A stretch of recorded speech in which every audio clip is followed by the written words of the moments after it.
Hai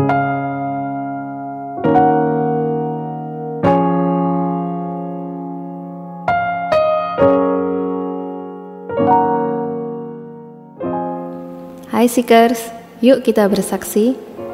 Roma pasal 10 ayat 15b mengatakan, betapa indahnya kedatangan mereka yang membawa kabar baik. Ada seorang ibu berkulit hitam.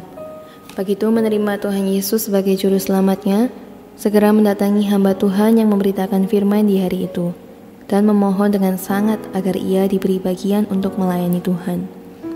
Saya tidak tahu apa yang bisa Anda kerjakan, jawab hamba Tuhan itu.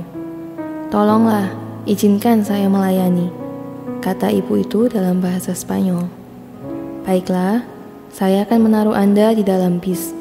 Naiklah bis yang berbeda setiap minggu, dan cintailah anak-anak di bis itu. Sejak saat itu, setiap minggu ibu itu menaiki bis yang berbeda. Ada 50 bis yang menjemput anak-anak setiap minggu, dan ia selalu menunjukkan perhatian serta cintanya pada anak-anak. Ibu itu selalu mencari anak yang tampangnya paling muram dan memangkunya, lalu berulang-ulang membisikkan sebuah kalimat dalam bahasa Inggris yang dimengertinya. I love you, Jesus love you. Setelah beberapa bulan, ia tertarik pada seorang anak laki-laki. Aku tidak mau ganti bis lagi, aku akan duduk di bis ini setiap minggu, kata ibu itu. Anak laki-laki itu tidak pernah berbicara. Setiap minggu ia datang ke ibadah anak dengan kakaknya, dan ia selalu duduk di pangkuan ibu itu tanpa membuat suara sedikit pun. Setiap minggu sepanjang jalan ke tempat ibadah anak, ibu itu terus-menerus membisikkan, I love you, Jesus love you. Suatu hari sungguh sangat mengejutkan. Anak laki-laki itu berbalik dan berkata dengan terbata-bata, I love you too. Lalu ia memeluk ibu itu erat-erat. Itu terjadi pada pukul 14.30 di hari Sabtu siang. Dan pada pukul 18.30 malam itu, anak laki-laki itu ditemukan tewas di sebuah kantong sampah di bawah tangga darurat. Ibunya telah memukuli anak itu hingga mati dan membuang tubuhnya di tempat sampah. I love you dan Jesus love you adalah kata-kata indah yang selalu didengar anak itu setiap minggu dalam hidupnya, yang singkat dari seorang ibu yang tidak bisa berbahasa Inggris. Seekers, membaca cerita ini, aku tidak lagi berani bilang bahwa aku tidak bisa bersaksi bagi Tuhan atau menyampaikan firman Tuhan.